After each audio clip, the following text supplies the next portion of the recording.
Entonces la propuesta es cómo hacemos para asumir ese cambio, dónde se ha dado ese cambio ya respecto a comunicación, dónde está el cambio fundamental con nosotros. Entonces, asumiendo una propuesta de Alessandro Baricco, voy a hablar de las mutaciones que se dan para pensar ese cambio. ¿Dónde están las mutaciones para pensar ese cambio desde la comunicación? La primera es, estamos pasando de una cultura letrada escritural a lo Vargas Llosa a lo secuencial experiencial de Baricco. Aquí estoy haciendo referencia a dos libros que son muy importantes en este discurso.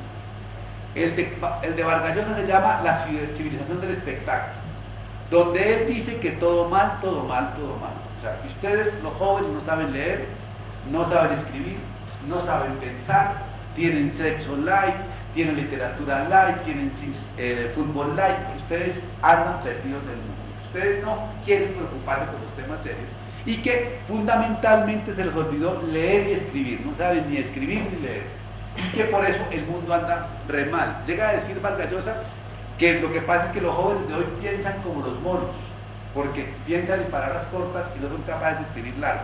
Entonces él está bravo porque hay una cultura letrada escritural. Baricco publica un libro que se llama Los Bárbaros, y en cambio él dice lo contrario, él dice no, lo que está pasando es que hoy estamos en un nuevo mundo, un mundo donde lo importante no está en lo letrado escritural, sino lo importante está en la experiencia que le propone.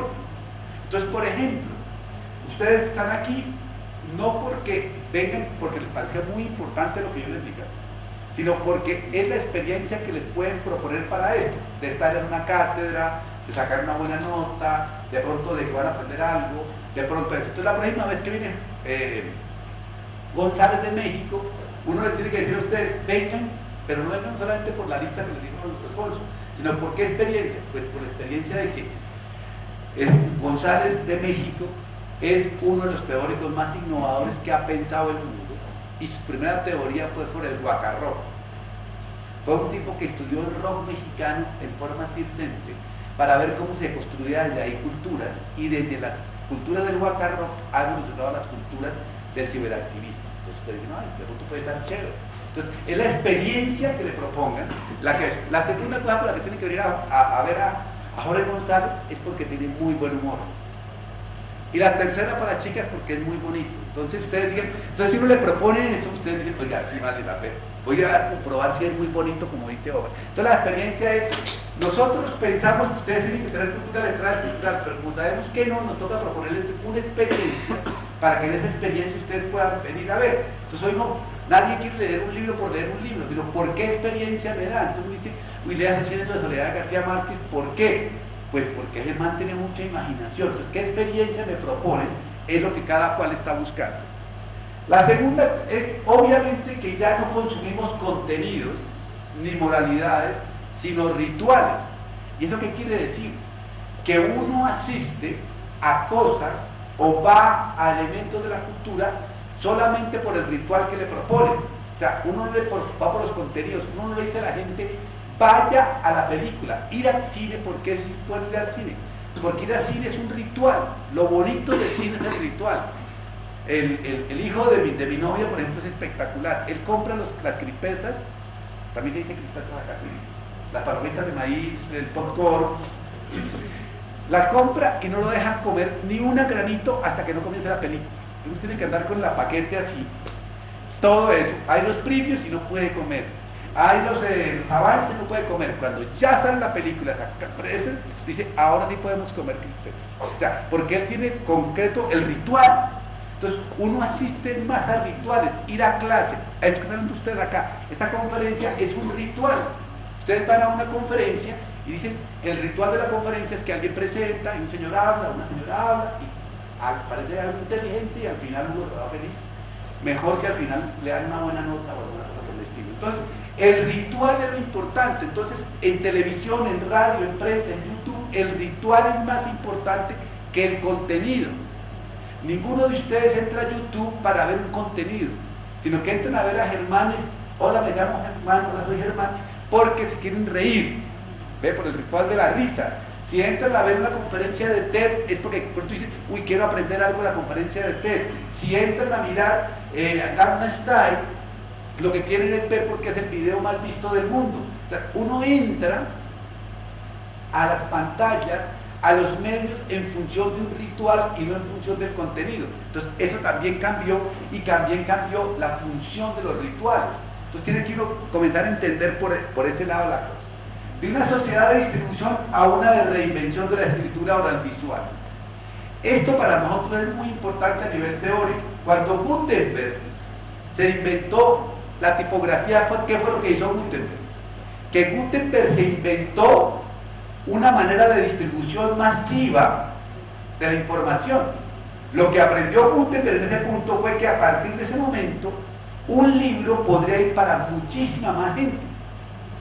Pero hoy en día lo que está pasando con internet y con celular y con las redes sociales es que estamos aprendiendo a escribir de nuevo. Es una escritura nueva. O sea, cuando uno coge el celular y manda un WhatsApp, está aprendiendo a escribir de nuevo y está escribiendo con lógicas más orales y visuales que escriturales. Está en la reinvención de la escritura. O sea, ustedes cuando se mandan un mensajito no lo escriben sujeto, verbo, predicado. Yo sí, porque soy viejito, entonces me toca como hola, coma, ¿cómo estás? Pregunta, ¿nos vemos hoy? Los jóvenes, ¿cómo hacen ustedes? Mandan una hola y mandan y no dijeron nada más. En ese hola están mandándole que el otro le responda ¿qué hubo? O hola, ¿cómo estás? Sí, nos vemos hoy. Dice, pero ¿en qué momento le propusieron verse? Nunca, pero se entienden en esas cosas y van moviéndose ahí y han construido una nueva ortografía. Por ejemplo, la que más me gusta es una palabra que ustedes no usan, pero que en Chile usan mucho y en Colombia, que es cómo se escribe la palabra huevón. Entonces en Chile todo es huevón, y en Colombia todo es huevón. ¿Cómo escriben los muchachos la palabra huevón? WPN. Es una nueva ortografía, entonces hay una nueva forma para llegar a eso. Ahora hay una nueva aplicación que se llama Vine, que uno hace un video máximo de 6 segundos. Y en un video de 6 segundos tiene que comunicar a un mundo. Y en la China hay una cosa que se llama microblogs. Y es que la gente sabe que en la China en 5 segundos el gobierno lo descubre a uno en un mensaje. O sea, uno tiene 5 segundos para burlar al gobierno. Entonces la gente tiene que hacer microblogs de 5 segundos y enviarlo muy rápidamente para que cuando le censuren el de uno, ya otra persona lo tenga y lo haya circulado. Entonces, es la circulación de ideas de 5 segundos. Entonces, imagínense lo que es esa transformación que pasa por este tipo de cosas. Entonces, estamos aprendiendo a escribir de nuevo y eso significa otro tipo de cosas. Cuarto, de las culturas mediáticas, o sea, la televisión, la radio y la prensa, que eran masivas, estamos pasando a otro tipo de cultura. ¿A qué cultura estamos pasando? A la cultura de conexión con texto. ¿Qué significa? Hoy más que estar todos en rating en la película o más en rating en la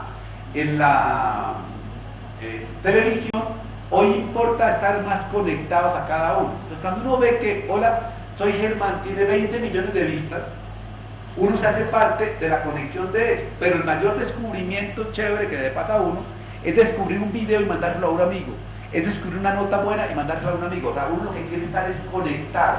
Más que masas, queremos estar conectados, y eso es lo que significa las comunidades redes que pasan en el mundo contemporáneo. Quinto, estamos pasando del odio a la televisión a la fe en las pantallas. ¿Por qué estamos pasando del odio a la televisión a la fe en las pantallas? Porque el odio a la televisión significaba que todos hablábamos más de la televisión, decíamos que era una porquería, que no servía para nada, que era lo peor que había pasado en el mundo, que era una realmente insoportable, y pasamos de ahí ahora a querer mucho las pantallas. ¿Por qué razón? Porque ustedes habrán escuchado que dijeron ahora, llegó la televisión digital, y con la televisión digital supuestamente todo es maravilloso, ahora va a haber muchos canales de televisión, ahora va a haber muchas pantallas para disfrutar, va a haber muchas más posibilidades. Pero además de eso, cada vez estamos haciendo más televisión en YouTube, en Vine, en pantallas, cada vez estamos tratando de producir más pantallas de televisión, y pasó una cosa que de pronto a ustedes les interesa, pero no sé si las ven, que aparecieron las series de televisión, y las series de televisión de hoy son absolutamente maravillosas. O sea, si ustedes ven Mad Men, Breaking Bad, House of Cards, Juego de Tronos, Orange is the New Black, Los Sopranos, pues es una cosa absolutamente espectacular. Hay una televisión como nunca se le había dicho, que no es cine, que tampoco es televisión, pero es una nueva reinvención del discurso audiovisual y que es donde está pasando lo mejor que está pasando en las pantallas en este momento. La sexta cosa o mutación que pasa es que pasamos de la sociedad de medios a la de convergencia. Y aquí hay un tema que es súper interesante. Eso lo dice todo el mundo. Lo dice Alfonso, lo dice Karina, lo digo yo, lo dice todo el mundo, que estamos de la convergencia de pantallas. Pero sin embargo, en la universidad seguimos enseñando por pantallas divididas, clase de televisión, clase de radio, clase de prensa, clase de internet, clase de nuevas pantallas. Entonces, alguien está equivocado, o al fin estamos en convergencia de pantallas o estamos en fragmento de pantallas. Yo creo que estamos en convergencia porque nos falta todavía asumir eso en el mundo de la investigación y la formación, que tenemos que investigar más en convergencia y formar mucho más en convergencia. Esta es otra frase que parece de mercadeo, pero que es cierta, es que estamos pasando de las audiencias prosumidoras a los fans netizens. ¿Qué es lo que dicen con esto? Esto es muy interesante como concepto. Resulta que cuando éramos audiencias éramos masas, y los mercaderos nos han dicho que pasamos a ser prosumidores. O sea que cuando uno manda un link es un prosumidor. Si yo descubro un video te lo mando a vos, estoy siendo un prosumidor. O sea que soy activo. Pero hay un señor que ha estudiado esto muy a fondo, que es el señor Henry James, y dijo que nos hemos vuelto fans, y eso es súper bonito. Los fans los odiábamos, porque uno ser fanático, por ejemplo, de Justin Bieber, uno dice, si alguien fanático de Justin Bieber, pues como que nos cae mal, porque uno ser fanático de Justin Bieber, pero tampoco se pone la camiseta, actúa. Pero tiene una cosa que es virtuosa, hace cosas por su ídolo.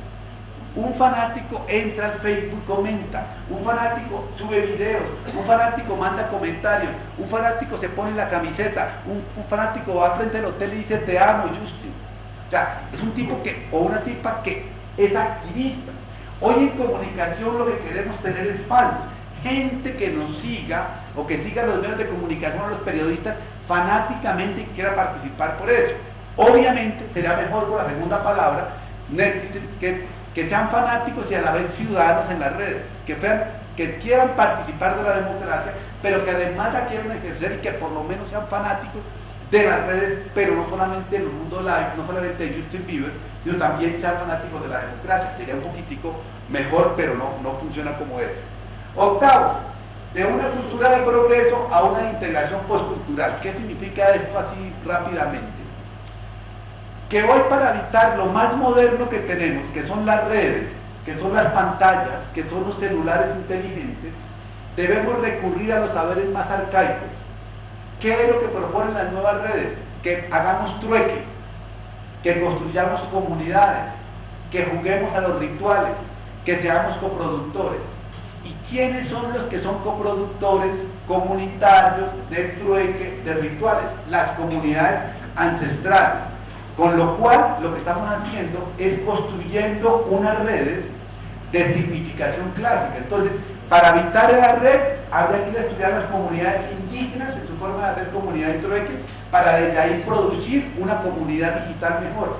Lo que estoy diciendo es que lo tradicional arcaico nos enseña cómo habitar las redes digitales.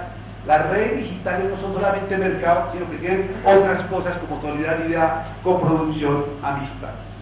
Noveno, obviamente, que estamos pasando de la sociedad de las audiencias de masas a las sociedades expresivas de masas. El mundo estaba dividido, que había unos que hablábamos, como estoy hablando yo, y había unas masas que escuchaban como ustedes, que había unos que escribíamos y había unos que leían. Pero hoy en día todos ustedes tienen la potencialidad de escribir, de expresarse, de hacer comunicación. O sea, hoy no se vale que ustedes digan que no, es que no me prestaron la cámara para hacer un video. Usted puede hacer un video, subirlo a YouTube si quiere, usted puede armar un Facebook, usted puede armar un Instagram, usted puede comunicar lo que se le dé la gana, puede hacer música, puede hacer lo que quiera. Entonces, hoy en día lo que hay es una expresividad masiva. Hay demasiada comunicación en el mundo y hay muy poca gente que la vea, pero hay un movimiento de expresividad que de pronto está bien. A mí me parece que está bueno que la gente se exprese. Puede que nadie lo vea a nadie, pero no importa porque me estoy expresando. Yo, por ejemplo, tengo en la red de una aplicación para hacer DJ. Yo soy DJ y tengo 6 seguidores. Está bien, para 6 personas les parece que la música que yo pongo está buena. Otra gente tiene millones. Está bien porque cada cual puede expresarse y construir la música que quiere. Y por último, y esta es la propuesta que es más interesante para ustedes en comunicación, es que ya la relación con los medios no es lo importante. O sea, lo importante no está pasando en los medios, lo importante ya no son los medios de comunicación, porque ya ustedes se han dado cuenta que los medios de comunicación de prensa están perdiendo el público, la televisión cada vez tiene menor rating, la radio funciona mejor y siguen siendo importantes para la sociedad, les va a ir bien, van a sobrevivir, pero trabajo para ustedes allá no hay. O sea, si están pensando en trabajar en medios, allá no van a conseguir cómo trabajar, porque tendrá que morirse todos los periodistas y todavía no queda campo de trabajo para ellos. Entonces no va a haber más medios. Entonces la única solución que queda para ustedes es que ustedes se vuelvan periodistas creadores donde ustedes mismos son el medio. O sea, donde uno es el mismo medio. Esa es la propuesta nueva que hay. Ustedes tienen que construirse a sí mismos como sujetos periodísticos que son tan buenos que los queremos seguir y que en el futuro les vamos a querer pagar por lo que producen información. O sea, el mundo actual sigue mentes, sigue maneras de pensar, maneras de interpretar. Los medios de comunicación que no tienen buenos periodistas no los sigue nadie, sigue a los buenos periodistas como tal. Entonces ustedes tienen que comenzar a crear ustedes mismos la comunicación, no tienen que estar pidiéndole permiso a nadie para hacer eso. Lo que ustedes tienen que construir es las páginas web, tienen que construir sus blogs, tienen que construir sus videoblogs, tienen que construirse donde ustedes produzcan la información y demuestren que son buenos. Estas 10 mutaciones, más el mapa inicial que les mostré, implica que hay que construir un nuevo discurso. Entonces, ¿cómo sería el nuevo discurso y con eso terminar? Un discurso que vaya más allá del moralismo académico. Eso es una cosa que esto es más autocrítico para nosotros los profesores. Nosotros los profesores la pasamos haciendo como curas. Este autor es bueno y este es malo. Entonces, por favor, no, ¿qué van a leer a Matelar? Matelar es pésimo. Lean mejor a García Canclín. O sea, somos moralistas. En lugar de hacer eso, y además tenemos otra cosa que es terrible. Nos imaginamos que todos ustedes tienen que volverse como nosotros los profesores. Tienen que aprender a citar como nosotros, a pensar como nosotros, como si ser profesor fuera lo más bonito de la sociedad. Y de pronto no, de pronto ser profesor es chévere para nosotros y ya no hay tanto trabajo para ustedes, entonces toca que busquen otro trabajo. Pero el cuento es, no, ¿por de dónde sacamos que lo profesor es lo mejor? Entonces lo que nosotros tenemos que hacer es dar criterio. Entonces lo que yo estoy tratando de hacer acá es decir que el discurso de comunicación debe ser dar criterio para interpretar la comunicación y no andar diciendo moralistamente esto es bueno o esto es malo como curas que estamos en la academia. Ustedes lo que tienen que formarse la cabeza con criterio para entender cómo es la agenda comunicativa, criterio para leer un periódico, criterio para ver televisión, criterio también para hacer televisión. Eso es lo que es importante, no es moralista. Porque toda la gente comienza a decir, yo no veo cine boliviano porque es malo, pero lo vio alguna película, no. Entonces, no decir nada de bueno ni malo, sino decir con qué criterio digo que algo es bueno o es malo. O sea, yo puedo decir, Messi es bueno o malo, puedo hablar de Ronaldo, puedo hablar con criterio diciendo, construyendo por qué es lo que digo. Entonces, es la primera cosa que tenemos que hacer de discurso. La segunda, pues comenzar a investigar en el ecosistema de medios. Si asumimos la convergencia, ustedes tienen que comenzar a pensar en ecosistema de medios y en convergencia. No pueden pensar por ahí fuera de eso. Entonces el nuevo discurso tiene que ser un discurso que no habla de radio, ni de televisión, ni de prensa, sino que habla de sistema de medios siempre en relación. O sea, que siempre está pensando, y eso para ustedes debe ser clarísimo, nunca piensen en una sola pantalla. Piensen siempre en múltiples pantallas cuando hagan sus mensajes, cuando construyan alguna cosa por el estilo. Tercero, pues pasar de investigar las audiencias a investigar, a producir un movimiento de creadores. Vea, en la investigación de comunicación clásica, lo que más se ha investigado son las audiencias en América Latina. Hay investigación de audiencias en todos los países. Cómo la gente ve televisión, cómo la gente consume discos, cómo la gente consume películas. El consumo está investigadísimo.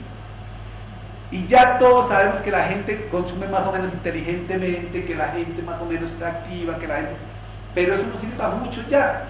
Tenemos que comenzar a convertir la gente de audiencia en productores. Lo que nosotros comenzar a investigar es la producción. Es cómo hacemos para que todos comencemos a ser productores de medios. Eso es lo que nosotros comenzar a hacer, es activar el chip productivo y no quedarnos solamente en el chip de audiencia. Y eso es una cosa que tenemos que hacer en la universidad también para cambiar el discurso. Cuarto, dejar de investigar las representaciones sociales. ¿Por qué razón? Porque siempre ya sabemos las conclusiones. Yo les pregunto a ustedes, ¿cómo es la representación de la mujer en la publicidad? Pues mal. La publicidad siempre representa a la mujer objeto. Sí. ¿Cómo es la representación de lo afro en la televisión? Pues no existe porque no salen afros en la televisión. ¿Cómo es la representación de lo indígena? Pues mal, porque siempre los montan como tímidos, brutos, animales. Entonces, seguir investigando eso es como, pues, comprobar que el agua moja. Entonces, de alguna forma hay que pasar a otra cosa. Lo importante no son los contenidos de los medios, sino son las estéticas narrativas y los rituales con que actuamos. Lo más interesante de mirar es cómo nuestra mente estética y narrativamente está preformada. Les voy a dar un ejemplo para que me entiendan este punto que creo que no tan claro. Ustedes ven, si ven Telesur supuestamente pelea desde los contenidos el imperialismo informativo de Estados Unidos. Pero la estética y la narrativa es la misma de CNN mal hecha. Entonces, pues no sirve para nada, porque es como si cambiando el contenido cambiara el mundo. Y cambiando el contenido no cambia el mundo. Lo que cambia el mundo son las estéticas y las narrativas para contar esas nuevas lecciones del mundo. Entonces, un informativo como Telesur tendría que tener una estética latinoamericana y unos formatos latinoamericanos para hablar al mundo. Pero el formato es una imitación de CNN como si el formato no pensara. Entonces, no podemos seguir imitando formatos y estéticas porque es lo que nos condiciona las formas de contar. Cuando somos ricos en América Latina somos en narrativas y estéticas y desde ahí podemos contar otros contenidos. Entonces, dejar de pensar en representaciones y comenzar a pensar mucho más en narrativas y estéticas creo que es urgente en las facultades de comunicación. Lo otro, hay que acabar con esa relación malavida que hubo entre medios y periodistas. La historia es la siguiente: los medios y los periodistas parecíamos una mala pareja. Entonces uno se presentaba, yo por ejemplo trabajo en El Tiempo en Colombia, entonces mucho gusto, Omar Rincón de El Tiempo. Entonces yo parecía un periodista casado con El Tiempo. El señor El Tiempo se había casado conmigo, el señor El Tiempo me daba un espacio, me pagaba un dinero por eso, pero resulta que el señor El Tiempo ahora se separó de mí porque consiguió 2 chicas más jóvenes que trabajan mejor que yo y le pagan menos. Y entonces ahora estamos separados los periodistas de los medios. Entonces, asumir que periodistas y medios es lo mismo es un error ya en el siglo XXI. Hay que asumir que a los medios les va a ir re bien, los medios no se van a quebrar, los medios van a seguir, como han demostrado, sobreviviendo. Y los medios ahora son máquinas de entretenimiento, máquinas de producción de sentimentalidades y además actores políticos. En esta medida a los medios les va a ir bien, a los que nos están yendo pésimos a los periodistas.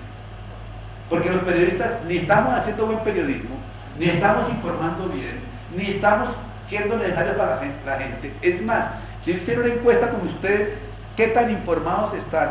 ¿O cuántos periodistas admiran de Bolivia? Tendríamos una película un poco nefasta, y eso que están estudiando comunicación. Yo cada vez que hago esa pregunta digo, nómbrame 3 periodistas buenos de su país y nombran 3 presentadores de televisión, que sabemos que no son periodistas, son modelos o cualquier otro tipo de cosas. Entonces los periodistas es lo que tratan de reinventar, y el periodismo tenemos que reinventarlo porque el periodismo sí es fundamental para la democracia, pero hay que volver a narrar de nuevo, hay que volver a hacer el periodismo de una forma distinta para poder contar. Sexto, obviamente, para mí lo que me encantaría sería hacer comunicación en perspectiva de las nuevas identidades y sensibilidades. A mí lo que me encanta es hacer, por ejemplo, periodismo o medios de comunicación en perspectiva indígena, pero no por contenido, sino por estéticas y narrativas. Entonces, para contarles qué digo cuando digo eso, por ejemplo, en Colombia, yo le pregunté a una comunidad indígena que cuando hacían video para nosotros, ¿cómo lo hacían? Y entonces los tipos me dijeron, ustedes sufren del virus del aburrimiento, entonces nosotros, para que ustedes no se aburran, movemos la cámara cada ratito.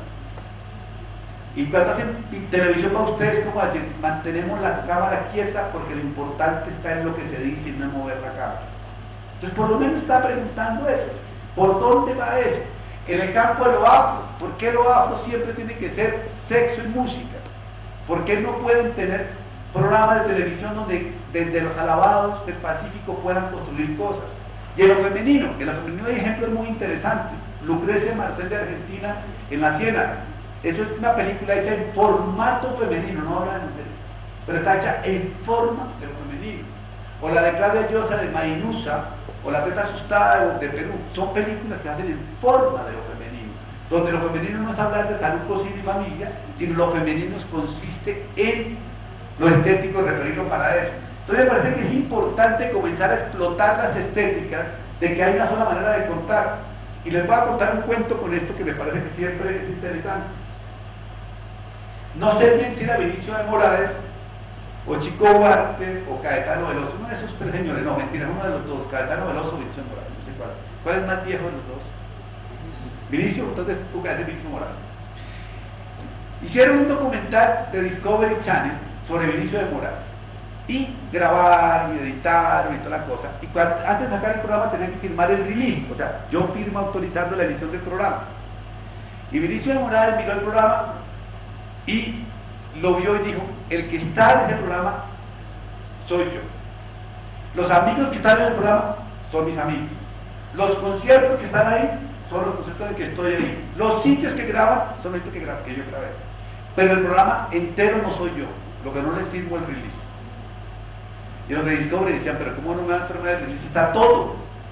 Decían: ¿por qué no me siento interpretado con eso? Porque el formato gringo dice que arranca con 3 minutos, nacido en la pobreza, una mañana descubrió que tenía un talento especial, y entonces comienza a contar una historia que ya sabemos, no importa el que sea. Entonces le dijeron: bueno, entonces ¿qué hacemos? Dijo: denme el material, yo se lo doy a un amigo que me conoce y que él edite y haga la edición de nuevo y miramos. Le dieron el material a este nuevo editor amigo de Vinicio Morales y el tipo editó de nuevo y quedó un programa que a él le pareció que era súper chévere. Dijo: este programa sí soy yo. ¿Cómo arrancaba? Arrancaba que no tenía temporalidad, arrancaba cantando, después se casaba, después tenía hijos, pero a todo el tiempo, y era como un gran concierto. Lo editaron en forma de concierto y no en forma de temporalidad de historia. Entonces dijo: este sí soy yo. Y Discovery Channel dijo: pero ahora no lo pasamos porque no pertenece al formato de Discovery Channel. Entonces cambió la forma de contar porque interpretó lo brasileño. Después yo, averiguando bien este cuento, la razón fundamental no es lo que yo les conté. Realmente se reeditó el programa, pero no fue por eso, sino porque la mujer de Vinicio de Moraes dijo: la primera esposa no sale en el video cuando nos separamos. Y entonces, en nombre de eso, les tocó reinventar la edición del programa para no sacar la primera esposa. Obviamente la razón también es válida, pero en el fondo me sirve de ejemplo para contarles que realmente, si ustedes se dan cuenta, hay que volver a narrar. Y lo femenino, lo indígena, lo afro, lo gay, lo medioambiental, los derechos humanos, todo eso son las nuevas inspiraciones para narrar de nuevo y para contar qué es lo que queremos hacer. Séptimo, pues nos toca reivindicar la cultura pop de la juventud para la democracia.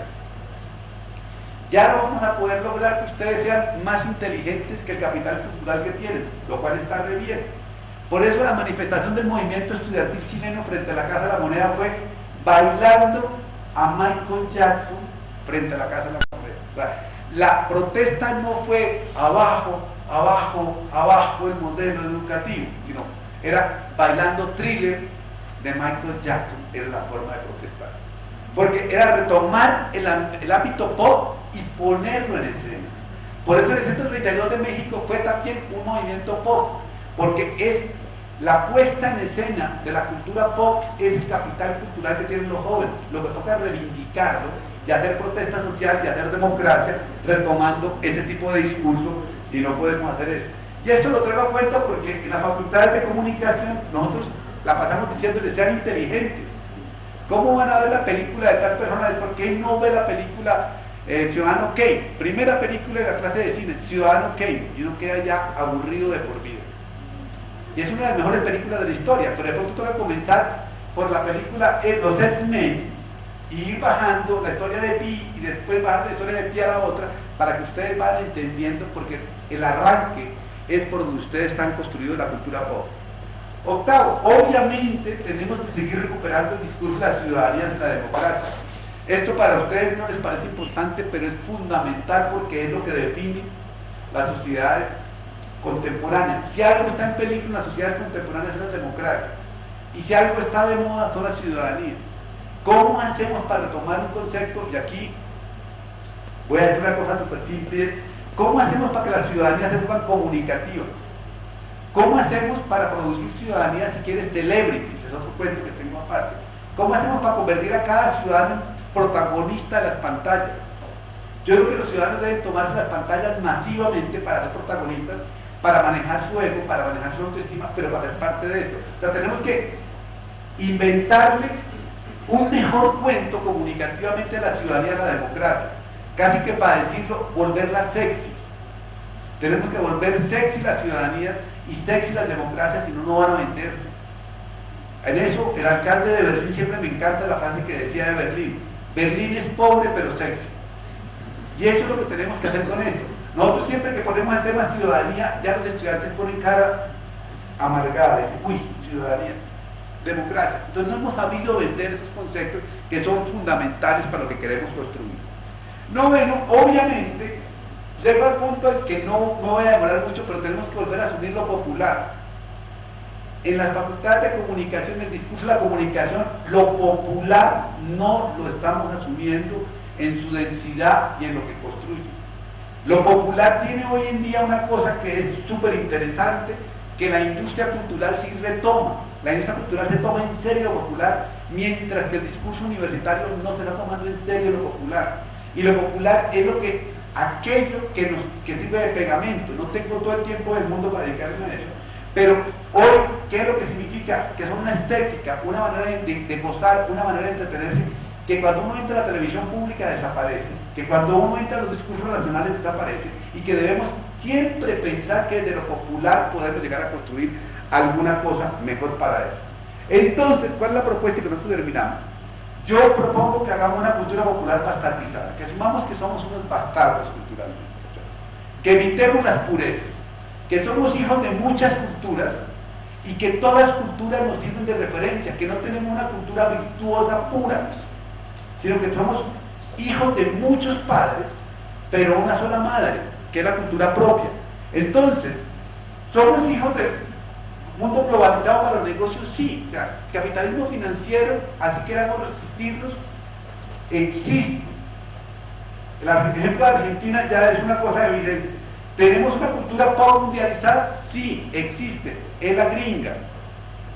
Decía un teórico, Frédéric Martel, somos hijos de dos culturas, de la gringa y la nuestra. Nosotros, por más que queramos eliminar la cultura gringa de nuestro cerebro, no podemos. Hollywood existe, o sea, existe el pop star. Shakira, para volverse famosa, tuvo que volverse semigringa. Llegó a Estados Unidos y dejó de cantar bien, pero comenzó a mover mejor el trasero. Y eso es la cultura pop, y lo conocen en la China, la conocen en toda parte, y hacen guacahuaca en otra parte, y todos conocemos los referentes. Somos hijos de esa cultura, pero, ojo, lo más importante, para ser significativos tenemos que ser locales. Ustedes podrán ver 8.000 programas que les puedo mostrar, Mad Men, que va a ser una serie impresionante, les puedo mostrar The Orange is the New Black, les puedo mostrar Breaking Bad, que todo el mundo dice que es lo máximo, y les juro que ustedes se aburren a los 10 minutos que a la mayoría. En cambio les muestro Café con aroma de mujer, Betty la fea, El cartón de los sapos, Inténtame el paraíso, y ustedes ya como que, uy, está mejor. Pero si además de mostrar una cosa más boliviana, en versión de ustedes, de ficción y entretenimiento boliviano, estaría mejor y tiene más sintonía. En el mundo entero, ninguna producción made in USA le gana a una producción made in local si está bien hecha. Porque el sentido está en lo local. Yo vengo acá y Alfonso no me va a invitar a comer a McDonald's, mismo. Sería como estar en la cultura globalizada. Él va a decir, vamos a ir a comer llama, porque es lo propio, y acá que no puedo comer en otra parte del mundo, porque ahí está el sentido. ¿Ven? Pero eso no quiere decir que entonces para reivindicar la llama tengamos que negar la McDonald's. ¿Sí? Porque si uno está en la India, McDonald's es cultura local para uno. O sea, cuando uno está en la India perdido y ve un McDonald's, uno está estampado. Porque por algo entiendo que pueda pasar por ahí. Entonces, esta cultura bastarda es la que tenemos que reivindicar en todos los discursos de comunicación, y por eso debemos de dejar de mirar al norte y sus teorías postcoloniales y postculturales, porque a nosotros no nos sirve. ¿De qué nos sirve el decolonialismo, postcolonialismo y la decolonización del sujeto si por ahora queremos ser gringos por ahora? O sea, Uno puede ser decolonial y postcolonial cuando ya fue gringo y ya fue desarrollado, pero nosotros todavía tenemos sueños construidos por la matriz norteamericana que tenemos que asumir, no podemos llegar a eso. Y tampoco creer en el optimismo tecnológico que dice que ya todo es solucionado. Dar tabletas al pueblo y el pueblo innovará. Eso es mentira. El pueblo no va a innovar, ni nosotros tampoco con las tabletas. No todos los jóvenes que tienen televisión inteligente interactúan, casi ninguno, todos chismosean, hacen lo mismo que hacían siempre. O sea, ustedes no son hipertextuales, hiperfluidos y participativos y coproductivos como dicen los teóricos. Ustedes hacen con los teléfonos lo mismo que hacían con el teléfono clásico, chismosear, enamorar y entretenerse. Entonces, ese carreto, esa lógica de que sí, vamos a transformarlo, lo que tenemos que, y tampoco lo otro, la resistencia al imperialismo cultural. O sea, América Latina tiene eso, es terrible. Pasamos, la teoría del imperialismo cultural estaba de moda en los 80, 70 en América Latina. Y pasamos al 2010 y nos dimos cuenta que el mundo cambió y seguimos diciendo lo mismo, que hay imperialismo cultural, que hay que resistir culturalmente. Uno resiste culturalmente integrándose y narrando, no negándose al otro. Y el ejemplo más lindo que tengo para eso es Cuba. Cuba lleva 60 años sin ver televisión imperialista. Y llega una telenovela y todo el mundo corre detrás de la telenovela. Gente que nunca en su vida había visto una telenovela corre detrás de la telenovela. No es porque la telenovela sea tonta, es porque tiene un discurso latinoamericanista que nos puede juntar de relatos sentimentales de lo popular. Entonces, tenemos que dejar de seguir imitando los teóricos para estar en la moda teórica de ahí. Y asumir que somos culturas más tardas. O sea, que todo comemos de toda parte, tenemos un poquitico de gringos, un poquitico de argentinos, un poquitico de colombianos, comemos de toda parte, pero donde no nos pueden quitar la plata es que tenemos que crear desde lo nuestro, desde lo local. O sea, eso sí no se puede negociar, porque tenemos muchos padres, pero tenemos una sola madre, y es la cultura local. Entonces tenemos que comenzar a construir de esa cultura bastarda para poder llegar a lo que queremos hacer. Por eso, básicamente la propuesta mía es asumamos el bastardo culturalmente, en lugar de andar buscando purezas como hacemos en la academia, para desde ahí construir un mejor universo para eso. Y termino con la frase más lógica que hago yo del Evangelio. Yo siempre digo que nosotros en comunicación tenemos un Evangelio según Jesús, pero según Jesús Martín Barbero, entonces es el Evangelio. Y él dice que todos ustedes deben hacer tres cosas, nada más. Que si ustedes hacen estas tres cosas, ustedes son buenos comunicadores. Primero, pensar con la propia cabeza. Le hago la pregunta, ¿ustedes piensan con la propia cabeza? ¿Por qué? Porque es que para pensar con la propia cabeza hay que formarla primero. Y la cabeza de los comunicadores en toda América Latina está llena de acerrín. En serio. No tienen nada en la cabeza. Creen que hay que ser creativo, creen que hay que ser imaginativo, pero no leen, no van al arte, no van a la sociedad, no van a la ciudadanía, no investigan absolutamente nada. O sea, la cabeza no se forma. Yo ya dirijo una maestría en comunicación para hacer otra cosa. Yo no recibo comunicadores ni periodistas, recibo historiadores, filósofos, cientistas, porque tienen algo en la cabeza. Y eso es importante. Entonces pónganse ustedes, muchachos, cuidado. Que si me dicen, ¿cómo hacen para ser buenos comunicadores? Piensen con la propia cabeza, y hay que formarla, hay que amueblarla, y amoblarla con ideas. Segundo, tener algo que decir. Los comunicadores tenemos algo que decir, no nada, porque no tienen mucha realidad. Ustedes les ha ido bien, están en la universidad, son privilegiados. Ustedes cambian 90 canales de televisión y ninguno dice nada. Para tener algo que decir tengo que ir a la realidad a investigarla, porque si no, no puede ser. Yo los veo a ustedes y yo ¿qué tengo que decir? Nada. Me tocaría ponerme a hablar con cada uno y encontrar alguna cosa para poder tener algo de que decir. Si yo pregunto, si yo investigo, encuentro algo que decir. Si no investigo, no encuentro nada que decir porque no me puede ocurrir nada a mí por mí mismo, sino que es la investigación la que me permite vivir eso. García Márquez lo decía con una frase elemental: yo siempre voy de paseo, siempre que puedo, a la cultura popular, para ver qué anda pasando por ahí, para tener que contar. Porque inclusive esto no es sentarse a inspirarse porque la inspiración no llega. Hay que investigar para tener que decir. Y por último, ganarse la escucha. Gracias a escucha es saber narrar, es saber contar, saber hacer un buen Facebook, saber hacer una buena noticia de periódico, una buena crónica, un buen programa de radio, un buen programa de televisión, saber usar diferentes formatos y narrativas adecuadamente para eso. Yo creo que en las facultades de comunicación, lo tercero más o menos lo enseñamos, lo segundo un poquito y lo primero lo perdimos. Entonces creo que nos tenemos que comenzar a pensar en serio que ustedes, para ser buenos comunicadores, deberían tener un nuevo discurso que formen la cabeza, tengan algo que decir y se ganen la escucha. Muchas gracias.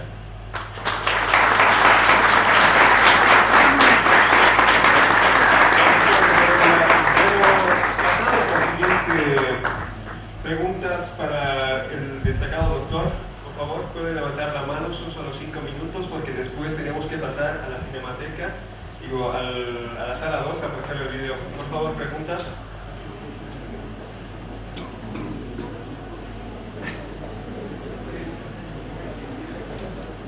Por favor, nos apresuramos.